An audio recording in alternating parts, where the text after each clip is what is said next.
오늘이 대림절 셋째 주간입니다. 오늘도 메시아의 탄생을 예고한 구약의 이사야 52장 말씀 우리 함께 보려고 합니다.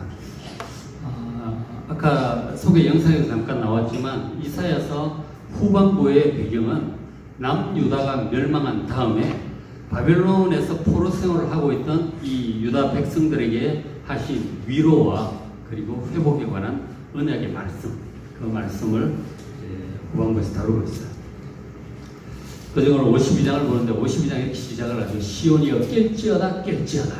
시온은 이스라엘 백성들을 가리키는 시온인 산이 그 예루살렘 언덕을 얘기를 하잖아요. 그 성전이 있습니다. 그 이스라엘 백성을 가리켜 시온이여 시온이 그렇게 말씀을 하는데 일어나라고. 지금 포로 생활에 뭔가 절망하고 오랜 포로 생활에 지친 이 유다 백성들이 하시는 말씀이죠. 깨어라, 일어나라. 거룩한 성 예루살렘이여 네 아름다운 옷을 입을지어다. 그렇게 하나님께서 말씀하십니다. 지금 아주 수치스럽죠. 근데 일어나서 아름다운 옷을 입으라고 말씀을 하세요. 이제부터 할례 받지 아니한 자가 다시는 내게로 들어옴이 없을 것이다. 이 할례 받지 아니한 자라고 하는 것은 이방인들을 얘기하죠. 이방인들이 와서 이 바벨론이 70년 전에 와가지고 남유다를 멸망을 시켰잖아요. 그들처럼 그런 이방인들의 침략이 다시는 있지 않을 것이다. 이제 그렇게 말씀을 하시는 거죠. 그리고는 또 너는 티끌을 떨어버릴지어다. 티끌이라면 먼지로 그러니까 모든 더러운 것, 부정한 것을 상징을 하고 있어요. 그 이방 속에 섞여 살면서 이방의 모든 더러운 먼지, 우상숭배라든지 부정한 이런 것들이 다 이제 묻은 거죠. 그걸 다 떨어버리고 거룩한 성으로 돌아가자고 말씀하는 거죠. 예루살렘이 일어나 앉을지어다. 이 하나님이 준비하신 영광스러운 자리에 앉으라고 말씀을 하시네. 그리고 사로잡힌 딸 시온이여 지금 포로 생활을 하고 있는데 그들에게 너의 목의 줄을 스스로 풀지어다. 목의 줄은 압제의 상징이죠. 풀어버리고 이제 풀어도 좋다는 거예요. 풀어버리고 그리고 아름다운 옷을 입고 돌아가자. 하나님께서 일어나라고 힘을 내라고 말씀을 하시는 거예요. 그러니까 오랜 포로 생활에 지치기도 했고 한편으로는 포기와 절망도 있는 거죠. 그런 사람들도 이제 하나님도 신앙도 다 이제 의미 없이 과거인 것처럼 이방인 속에 섞여서 근데 그렇게 살아가려고 그런 생각을 하고 있는 사람들이 있는 거죠. 그들을 향해서 말씀하시는 거예요. 이미 예레미야를 통해서도 말씀하셨고 70년 후에 회복시킬 거라고 말씀하셨었거든요. 이제 때가 되었으니 깨어나라, 일어나라, 힘을 내라, 줄을 끌어버리라, 돌아가라. 그렇게 하나님께서 말씀을 하시는 거예요. 포로 생활이라고 하는 것이 참 보통 문제가 아니잖아요. 자기 나라에 살지 못하고 포로로 끌려가가지고 2등 민족으로 다 무시당하면서 그렇게 사는 거죠. 우리나라 사람들도 보면은 일제시대 때 일본에 유학 가고 그런 사람들 보면 다 무시를 당하는 조선직이라 그러면서 막 무시를 하는 거예요. 그런 느낌이죠. 그 바벨론 사람들은 다 무시를 당하면서 박해를 받으면서 이제 그렇게 지내고 있었던 것이죠. 그 절망을 한 무렵에 이제 하나님께서 드디어 말씀을 하시는 거예요. 깨어나라, 일어나라, 목의 줄을 풀어버리라 말씀을 하시는 거죠. 그러니까 지금 이제 포로 해방과 돌아갈 때가 다 되었다고 지금 말씀을 하시는 것이죠. 돌아가라고 말씀을 하시는 거예요. 그러니까 현실적인 이 모든 문제, 포로 생활이 다 그 문제의 원인이잖아요. 이것이 해소가 되고 돌아가서 모든 것이 정상적으로 다 좋아질 거라고 하는 이 말씀은 그야말로 기쁜 소식이죠. 드디어 돌아가는구나. 드디어 돌아가는구나. 굉장히 기쁜 소식이죠. 우리도 지금 각각 기도하는 문제들이 있잖아요. 기도하는 문제들이 있어요. 아픈 문제든지, 질병이든지, 돈 문제든, 애들 문제든, 하여간 문제들이 있는 거예요. 이 문제, 오랫동안 기도하고 있던 이런 문제들이 있으실 텐데, 당시 포로 생활하던 이스라엘 백성들이 하나님 말씀을 믿고, 예레미야의 약속을 믿고, 분명히 돌아오게 될 것이라고 약속을 믿고, 기도를 해왔단 말이에요. 꾸준히 기도를 해왔는데, 그것처럼 우리도 하나님의 약속을 붙들고, 성경 말씀을 붙들고 계속 기도하시면 때가 되면 우리에게도 이런 응답의 기쁜 소식이 올 줄로 믿습니다. 드디어 이 백성들이 온 것이죠. 우리도 그런 마음으로 기도를 해야 되는 거예요.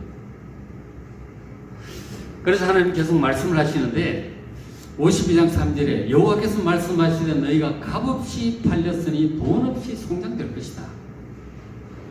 값없이 팔렸대요. 그래서 돈 없이 다시 돌아올 거라는 그 말씀을 하세요. 이거는 이제 무슨 뜻이냐면 앞에 50장 1절에 이런 말씀을 하신 적이 있어요. 내가 너희의 어미를 내보낸 이혼 증서가 어디 있느냐. 이 어미라고 하는 것은 유다 백성들의 어미는 유다 나라를 얘기하는 거예요. 그건 나라를 내보낸 이혼 증서, 이혼을 한 게 아니다는 거예요, 하나님께서. 그리고 내가 어느 체주에게 너희를 팔았느냐. 그 체주가 돈 빌려주는 사람이잖아요, 채권자. 내가 누구에게 너희를 팔았냐. 옛날에 이제 보면은 돈을 빌려서 못 갚으면은 하다하다 안 되면 딴 거 주고 이러다가 안 되면 그죠? 이제 자녀가 뭐 종으로 팔려가든지 본인이 종으로 팔려가든지 그렇게 되는 거예요. 그런데 하나님께서 팔지 않으셨다는 거죠. 돈 받고 팔지 않으셨다는 거죠. 왜 너희가 이렇게 바벨론 포로로 끌려갔느냐? 이 이혼을 당해서 그런 거 하나님께로부터 이혼당한 것도 아니고 그리고 하나님 돈 받고 파신 것도 아니라는 거예요. 보라, 너희는 너희의 죄악으로 말미암아 팔릴 거다. 죄 때문에 이렇게 포로로 끌려가게 된 것이라는 거예요. 그래서 하나님 말씀이 그 52장 3절에 너희가 값없이 팔렸기 때문에 돈 없이 성장될 것이다. 그러니까 백성들이 지금 회개하면, 진심으로 회개하면 돌아와서 하나님과의 사랑의 관계가 회복되는데 아무런 문제가 없다고 말씀하는 거예요.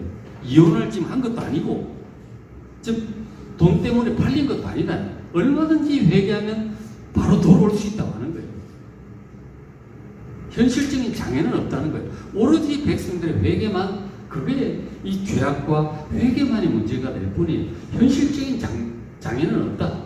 돈 문제도 없고 법적인 문제도 없다 하는 것이죠.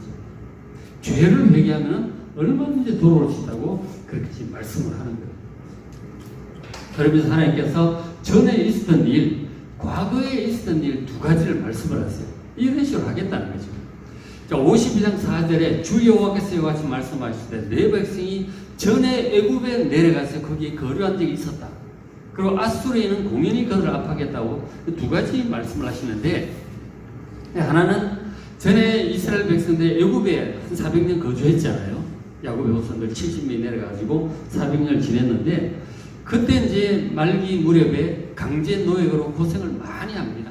박해를 받고 남자애 태어나면 다 죽이고 막 그까지 갔잖아요. 그 하나님의 백성들을 박해했던 거예요. 애굽 사람들이.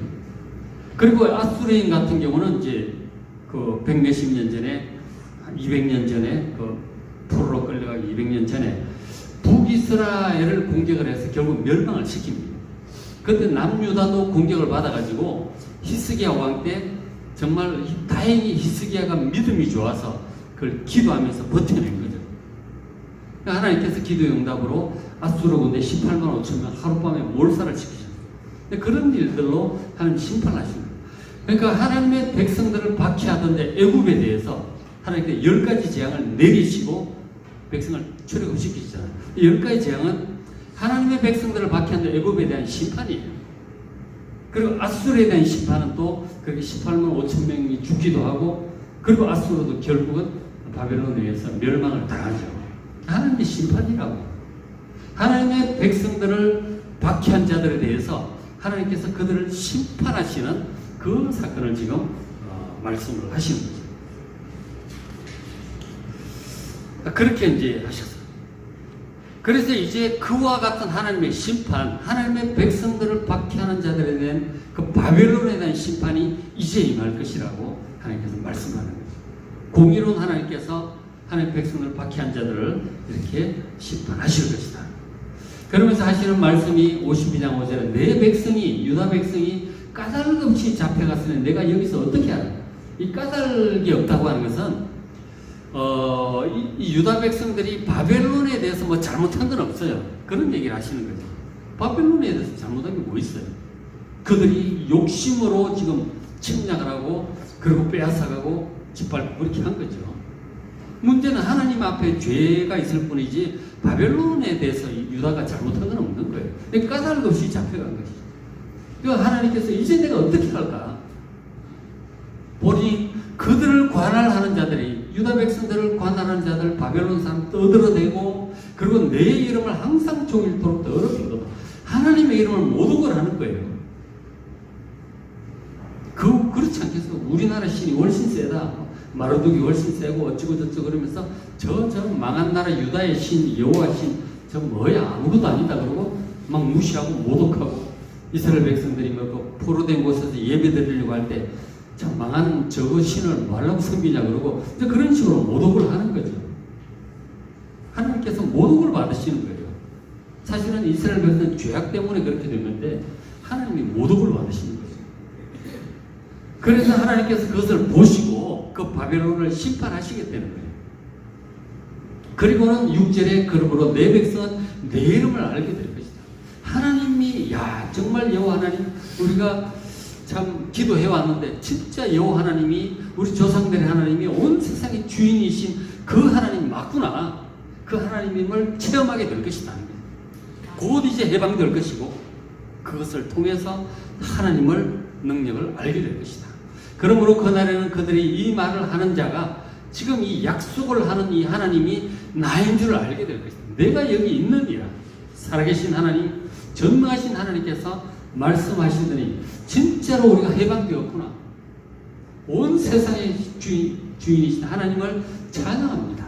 그렇게 고백하게 될 거라는 거예요. 하나님께 지금 이 말씀을 백성들에게 확실하게 하시는 거죠. 자, 그래서 이제 이 일이 반드시 이루어질 것임을 하나님께서 이 포로 생활하고 있는 백성들이 믿을 수 있도록 실감나게 이런 묘사를 또 하세요. 52장 7절에 좋은 소식을 전합니다. 해방의 소식이죠. 해방의 소식은 이 좋은 소식을 이 바벨론이 멸망하고 이스라엘 백성들이 고국으로 돌아가서 성전을 재건하게 되고 나라를 재건하게 될 거라고 하는 이 좋은 소식이, 이 좋은 소식을 전해주고 평화를 공포하고 이 더 이상 전쟁이 없는 평화, 그리고 복된 좋은 소식 가져오고 또 구원을 공포하고, 하나님이 구원하심이죠. 포로 상태로부터의 구원이에요. 그걸 공포하며 또 시온을 향하여 하나님 백성들을 향하여 이르기를 네 하나님이 통치하신다. 지금은 바벨론의 통치를 받지만 이제 돌아가서 하나님의 통치를 받게 될 것이다. 하나님의 보호하심과 사랑과 인도하심을 받게 될 것이라고 하는 그런 소식을 전하러 온 거예요. 누군가가. 지금 사실 이사야가 이 복음을 전하는 거잖아요. 그 소식을 지금 백성들에게 전하려고 이제 산을 넘어서 이제 전령이 오는 거잖아요. 그걸 묘사를 하는 거죠. 그 산을 넘는 자가 얼마나 아름다운지, 발까지 아름답다는 거 아니에요, 지금? 그 발이 어찌 그리 아름다운지. 그 사람 일단 입이 아름답겠지. 그 입이 아름답고 그 모습이 아름답겠지만 심지어 발까지도 아름답다. 하여간 다 너무너무 좋은 소식을 가져오니까 그 사람이 그냥 다 사랑스러운 거지. 그렇잖아요. 우리나라 속담에 며느리가 이쁘면 며느리 뒷 발꿈치까지 이쁘다고 그러잖아요. 그죠? 그런 거예요. 너무너무 좋은 소식. 이 포로 생활로부터 해방되어 돌아갈 거라고 하는 이 소식을 전해주는 사람, 너무너무 기쁜 거죠. 마치 아까 잠깐 말씀드렸지만 우리가 지금 여러분 각자 간절히 기도하고 있는 그 기도 제목들, 몇 년간 기도해도 해결이 잘 안 되는 그런 기도 제목들이 이제 곧 해결될 거라고 하는 그 소식을 누가 전해준다면 그 얼마나 기쁜 소식이겠어요. 너무너무 기쁜 소식인 거죠. 아기를 못 가져가지고 오랫동안 기도하던 가정에 임신 소식, 의사가 그 얘기 해줄 때 그 의사야 뒷발꿈치까지 이쁠 거라고 그런 것 같은 느낌입니다. 문제가 해결되었다고 하는 그 소식을 이제 가져온다. 그 소식을 전하는 사람 모습을 묘사를 하는 거예요. 바로 하나님께서 응답하시고 해결될 거라고 하는 이 말씀을 지금 전해주는 것이죠. 자, 그런데 이제 이 구절을 누가 인용을 하느냐면 사도 바울이 인용을 해요. 이렇게 인용을 하는데, 자, 로마서 10장 13절에 누구든지 주의 이름을 부르는 자는 구원을 받으리라. 그 앞에 로마서 6, 7, 8, 3장부터 쭉 해서 예수 그리스도의 이 죄로부터의 구원, 그것을 쭉 얘기를 하셨잖아요. 8장에는 보면 막 그 새하늘과 새 땅까지 만물이 새로워지는 그런 것까지 얘기를 다 하죠. 그런 하나님의 구원, 예수 그리스도를 통한 이 구원을 쭉 설명한 다음에 10장에 하는 얘기예요. 누구든지 주의 이름을, 바로 예수님의 이름을 부르는 자는 구원을 받을 것이다. 이 죄로부터 사망 권세로부터의 구원이죠. 그러면서 하는 말이 15절에 기록된 바 아름답도다 좋은 소식을 전하는 자들의 발이여. 바로 이 이사야 52장 말씀을 지금 이동을 하고 있는 거죠. 좋은 소식을 전하는 자의 발이 아름답다는 거예요. 그것이 1차적으로는 이 좋은 소식이 이사야 맥락에서는 바벨론 포로로부터 돌아오는 그 소식을 지금 얘기하는 거거든요. 근데 그것을 지금 사도 바울은 예수 구원의 복음을 지금 그 좋은 소식 속에 포함이 되어 있다고 얘기를 하는 거예요. 저것을 가지고 예수 구원의 복음을 지금 말씀한 거라고 지금 얘기를 하는 거라고. 사도 바울이 지금 성령의 감동을 얘기를 하는 거예요. 그러니까 이 현실 문제, 바벨론 포로 생활이 해결될 거라고 하는 이 반가운 좋은 소식 안에 예수 구원의 그 복음도 포함되어 있다고 지금 말씀을 하는 거죠. 사도 바울이. 이것에 대해서 뒷구절에 다시 좀 말씀을 드릴게요. 어쨌든 그래서 52장 9절에 다시 보면 너희 예루살렘의 황폐한 곳들아 기쁜 소리를 내어 함께 노래할지어다. 지금 예루살렘은 멸망당했고 황폐해져서 성벽은 다 무너지고 뭐 사람들은 여기저기 옹기종기 그냥 그렇게 있죠. 황폐. 근데 그 곳들이 기쁜 소리를 함께 노래하라고 권면을 하고 있는 거죠. 왜냐하면 곧 회복될 거니까. 아직은 아니지만 회복될 거니까. 이런 여호와께서 그의 백성을 위로하셨고 이런 말씀들로 그리고 예루살렘을 구속하셨다. 이미 값을 치르고 이제 데려오실 준비가 됐다는 거예요. 그 10절에 여호와께서 열방의 목전에 그의 거룩한 발을 나타내셨다. 이 전부 완료 시제로 하고 있잖아요. 그 땅 끝까지도 모두 우리 하나님의 구원을 보았도다. 지금 아직 이스라엘 백성들이 포로 중에 있어요. 돌아온 게 아니에요. 그런데도 지금 전부 완료 시제로 얘기를 하는 거예요. 다 구원을 보았고 구속하셨고 하셨다는 거예요. 아직 아닌데 또 완료한 것처럼 이렇게 말씀을 하고 있는 것이죠. 이런 것들이 이제 무슨 뜻이냐면 하나님께서 말씀하시면 반드시 그렇게 되기 때문에 그런 거예요. 하나님 말씀하면 반드시 그렇게 됩니다. 사람 말은 되게 우리가 약속은 하지만 100% 지킬 수가 없잖아요.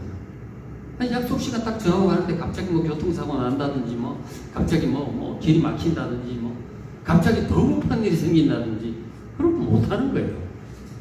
아무리 신실한 사람이라도 약속을 못 지킬 때가 있는 거예요.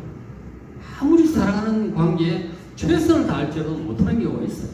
갑자기 죽으면 못하는 거죠. 그렇잖아요. 사람의 약속은 그런 거예요. 그러나 하나님의 약속은, 말씀은 이게 100% 이루어집니다. 하나님은 절대로 거짓말하는 분이 아니시고 신실한 분이시고 그리고 무엇보다 전지전능하시기 때문에 안 되는 게 없어요. 사람들의 말하고 하나님 말씀은 이 천지 차이라니까. 하나님의 말씀은 이게 100% 이루어지는 거예요. 이거 굉장히 중요한 말씀입니다. 하나님 말씀은 반드시 100% 이루어져요.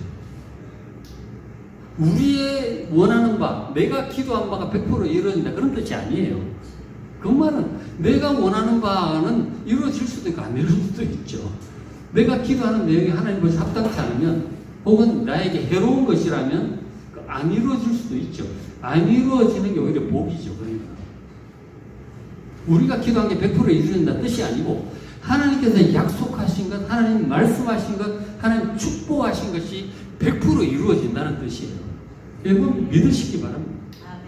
하나님께서 약속하신, 하나님의 백성들에게 약속하신 내용들이 성경 기록이 다 되어 있어요.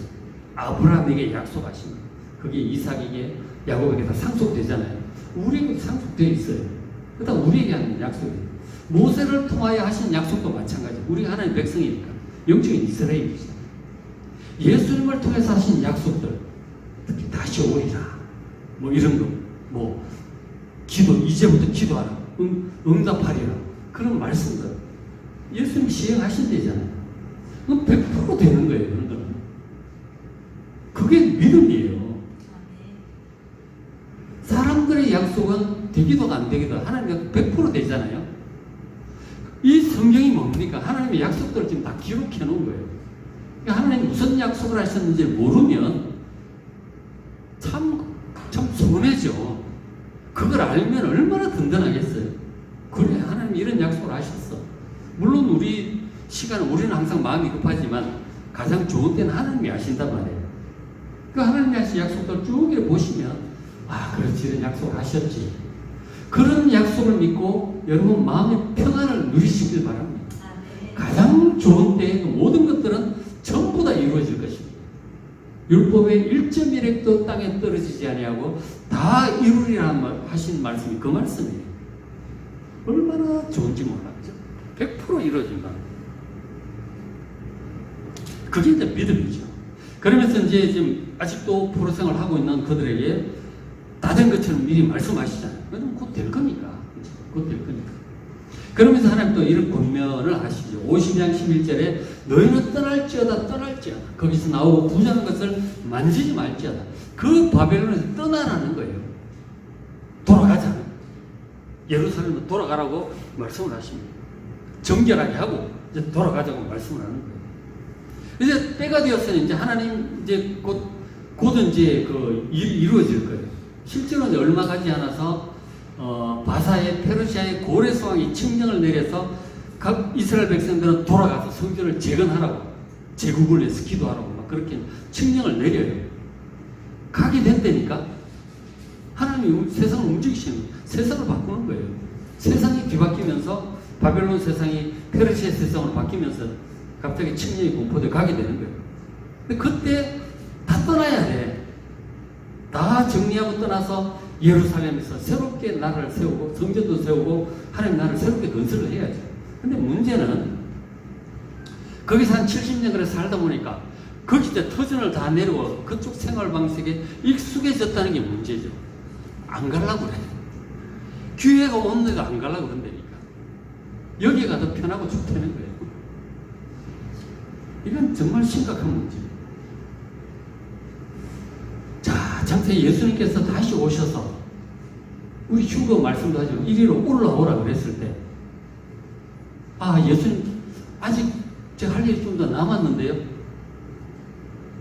이번엔 안 가겠습니다. 그럼 어떻게? 그럼 아예 못 가는 수가 있는 거예요. 그 심각한 문제랍니다. 잘 좀 생각해 보십시오. 올라오라 그래도 아, 예수님은 아직 아니에요. 지금도 보면은 천국 소망 얘기하면 아, 예수님 재림 소망 얘기하면 아직 오시면 안 된다. 좀 이따 오셔야 된다. 그런 분들이 많아. 여러분 그러시면 안 됩니다. 그 신앙에 문제가 있는 거예요. 진짜 제대로 된 신앙에 마르는 탓이는 아멘 주 예수여 어서 오시옵소서. 이런 마음으로 살아가는 여러분 되시길 바랍니다. 주님 오라고 올라오라고 하는데 아, 좀 이따 아직 난 여기가 더 좋아요. 그럼 거절하다가 아예 못 들어가는 수가 있다는 거예요. 하나님 나라를 전심으로 사모하고 주님의 재림을 전심으로 사모하는 여러분 되시기를 주의 이름으로 축원합니다. 너희는 떠날지어다 떠날지어다. 거기서 나오고 부정한 것을 만지지 말지어다. 주님께서 명령하십니다. 주님 재림 때도 이제 이런 상황이 되는 거죠. 보면은 요한계시록 18장에 2절에 이렇게 말씀하셔요. 주님 재림 직전이죠. 18장 다음에 19장이 예수님 재림이에요. 재림 직전에 하시는 말씀이 18장 2절에 힘찬 음성으로 천사가 말하는 거예요. 이르되 무너졌도다 무너졌도다 큰 성 바벨론이 정말 화려한 이 세상 큰 도시들인데 이게 무너진다고 하는 거예요. 무너지는데 그곳이 뭐 귀신의 처소고 각종 더러운 영이 모이고 각종 더럽고 가증한 세들 영적인 것들이죠. 그런 것들이 이 대도시 안에 가득 차 있어요. 대도시들이 그래요. 그곳을 뭐 좋아하는 거죠. 화려하고 누릴 것도 많고 재미있고 그렇게 되는 거죠. 근데 그것이 무너진다고 하는 거예요. 지금 무너졌도다 말. 무너진다고 하는 이제 곧 무너진다고 하는 말씀이죠. 그러면서 이제 무너진다는 말씀과 함께 4절에 또 내가 들은 하늘로부터 다른 음성이 나서야 또 다른 음성이 들려오는데 내 백성아, 이 바벨론과 도성에 살고 있는 백성들이죠. 내 백성아, 거기서 나와 그의 죄에 참여하지 말고, 거기 살면서 그 섞여서 그 죄에 참여하지 말고 그가 받을 재앙들을 받지 말라. 죄를 같이 먹고 마시고 바벨론 그 불신 세상의 그 물질적인 풍요와 사치와 화려함을 추구하는 그런 삶이죠. 그렇게 살다 보면 같이 이제 부정한 것들을 하면서 살게 되는 거죠. 그러면 그 재앙들을 같이 받게 되는 거죠. 그러니까 주님 나오러 가실 때 빨리 나와야 되는 거예요. 안 그러면 그 심판으로 무너질 때 함께 영원히 멸망하는 수가 있는 거죠. 그렇죠? 여러분, 세상 너무 좋아하지 마십시오. 하나님의 나라를 정말 전심으로 사모하는 여러분 되시길 바랍니다. 주님 다시 오실 그날을 속히 오시도록 간절히 기도하는 여러분 되시길 바랍니다.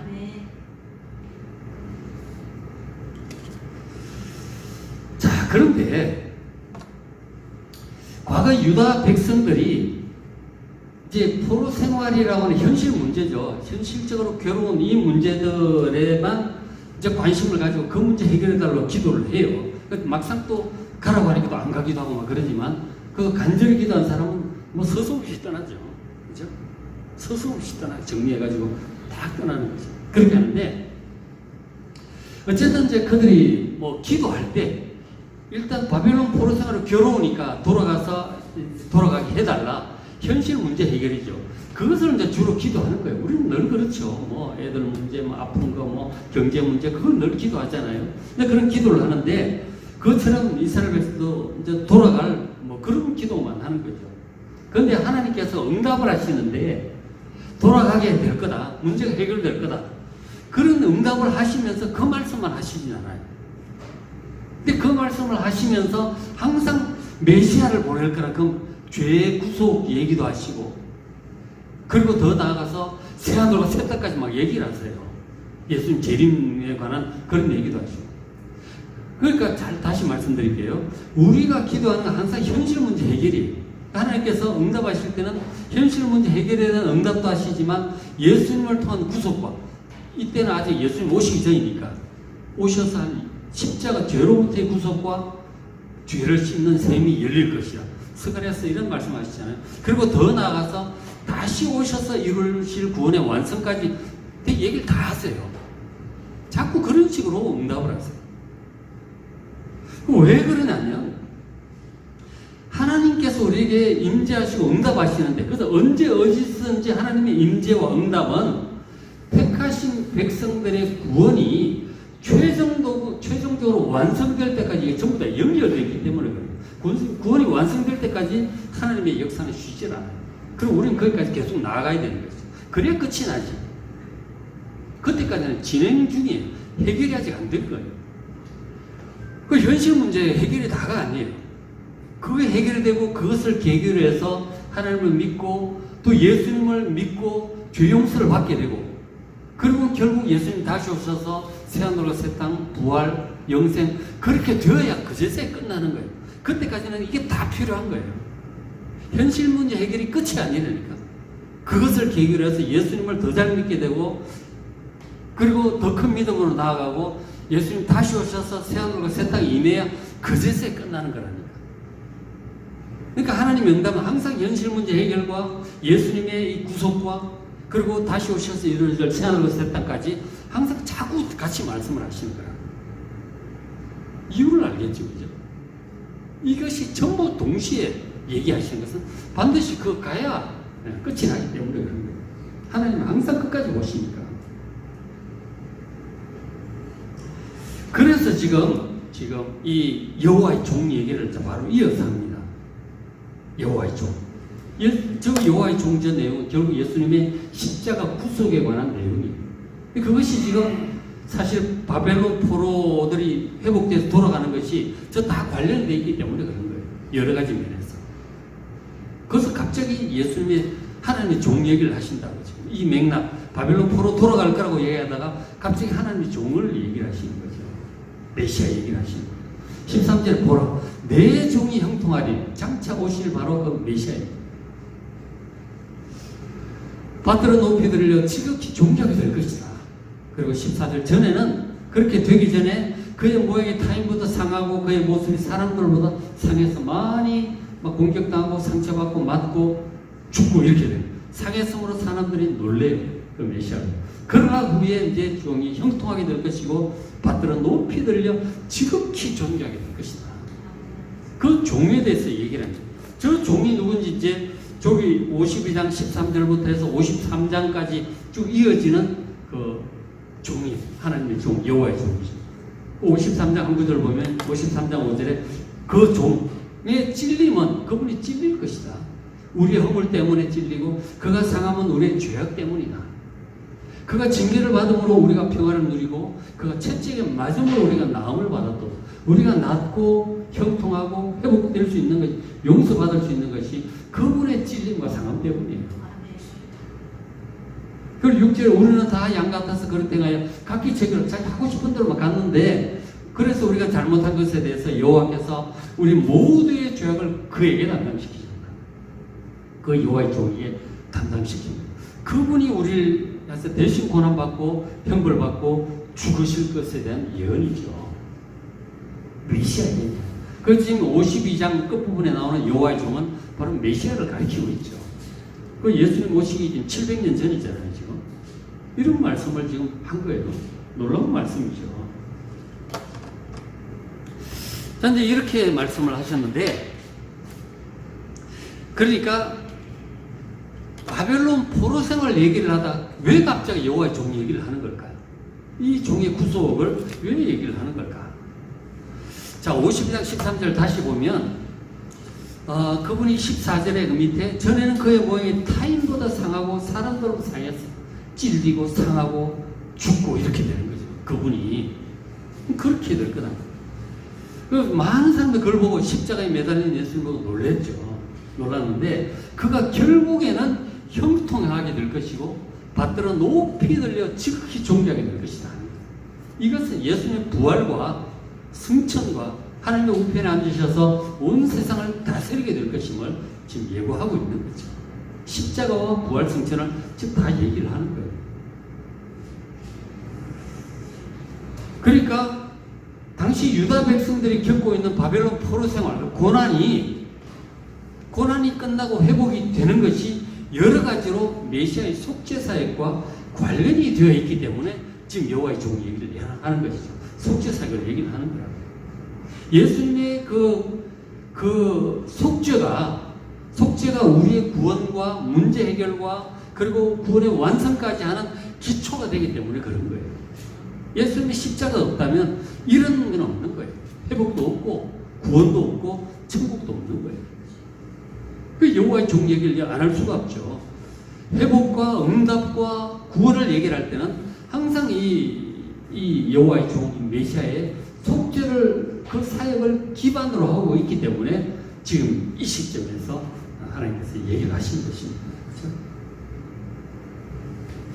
그리고 이제 예수님의 십자가의 고난으로 백성들이 죄가 속한 후에 그러니까 예수님께서 십자가 고난을 받아서 다 죄를 속하잖아요. 그리고 예수님 부활 승천하여 하나님 우편에 앉으셔서 영광스럽게 되잖아요. 그것처럼 지금 바벨론 포로 생활을 하고 있는 이들도 이 고난을 당할 것이지만 결국은 이제 메시아의 속죄사에게 힘입어서 결국 하나님의 은혜를 입을 것이고 회복되어서 형통할 것이고 받들이 높이 들려 존귀하게 될 것이다. 그러니까 하나님 백성들이 이렇게 영광스럽게 회복될 것임을 말씀하는 거예요. 누구처럼? 메시아처럼. 하나님 백성들도 고난과 회복을 메시아처럼 함께 그렇게 회복될 것임을 말씀하는 것이죠. 이 하나님 백성들과 메시아가 이렇게 연결되어 있는 거예요. 영적으로 결탁이 되어 있는 거예요. 그래서 그 메시아가 이제 좀 더 얘기를 하죠. 15절에 그가 이 메시아가 나라들을 놀라게 할 거예요. 온 세상을 놀라게 할 거예요. 그리고 왕들, 세상의 왕들이 그로 말미암아 메시아로 말미암아 그들의 입을 봉할 거다. 입이 탁 막히는 거죠. 할 말이 없는 거예요. 왜 그러냐? 이는 그들이 아직 그들에게 전파되지 아니한 것을 볼 것이기 때문에 세상에 들어본 적이 없는 그걸 볼 것이고 아직 듣지 못한 것 세상에 들어본 적이 없는 것을 깨달을 것이기 때문에 깨닫는 순간 입이 떡 벌어지는 거죠. 입을 다물지 못하는 거죠. 그러니까 예수님을 통한 그 구원을 제대로 알고 깨달을 때 이렇게 될 것이다. 자, 예수님께서 이루신 그 구원을 히브리서 기자는 이 큰 구원이라고 이제 묘사를 하고 있는데 예수님께서 이루신 그 구원의 내용이 신약 성경 전체 기록이 되어 있어요. 예수님이 이 메시아가 얼마나 놀라운 분인지 자세히 기록하고 있죠. 특히 복음서에 마태, 마가, 누가, 요한 그 메시아 이 종에 대해서 참 이사야도 상당히 예언을 했지만 아주 자세히 기록하고 있죠. 그 복음서가 너무너무 좋은 거예요. 그리고 예수님 십자가 죽음과 부활이 어떤 의미가 있는지 또 서신서가 사도 바울 서신에 자세히 설명을 해주고 있죠. 그리고 예수님의 구원이 다시 오셔서 어떻게 완성될 것인지 요한계시록이 또 잘 보여주고 있잖아요. 바로 이것이 전파되지 아니한 것, 듣지 못한 것, 바로 그 내용이에요. 그 신약 성경의 내용이죠. 그래서 이 예수 구원의 복음, 그러니까 하나님께서 택하신 백성들을 죄로부터 구원하셔서 의롭게 거룩하게 하시고 그리고 사망 권세로부터 구원하셔서 부활과 영생을 주실 것이라고 하는 이 전대미문의 복음인 것이죠. 이건 뭐 문제 해결 이 정도가 아니죠. 그게 아니에요. 죽음으로부터 구원받고 부활 영생하게 될 거라고 하는 이 복음이에요. 이 엄청난 복음을 듣고 제대로 깨닫는다면 입이 다물어지지 않을 것이다 하는 거죠. 이 메시아의 구원입니다. 지금 우리 맥신 성경기 연말에 지금 보니까 요한계시록과 요한복음이 동시에 있더라고요. 너무 좋아. 이 메시아의 구원. 여러분 꾸준히 보십시오. 요한복음도 보시고 계시록도 보셔서 예수님의 초림을 통한 구원이 그 요한복음에 있고 재림을 통한 구원의 완성이 요한계시록에 있잖아요. 다 있어요. 너무너무 좋은 시즌이에요. 스가랴서는 초림 예수님에 대한 자세한 또 예언도 나와 있고 너무 좋은 성경 구절들이 아주 집중되어 있더라고요. 그거 하루 몇 장씩 꼭 보시기 바랍니다. 이 대림절 기간에 이 성경 말씀들을 함께 보시면서 구원의 은혜, 이 놀라운 영생의 복음으로 여러분 10년 가운데 기쁨이 충만하시기를 주의 이름으로 축원합니다.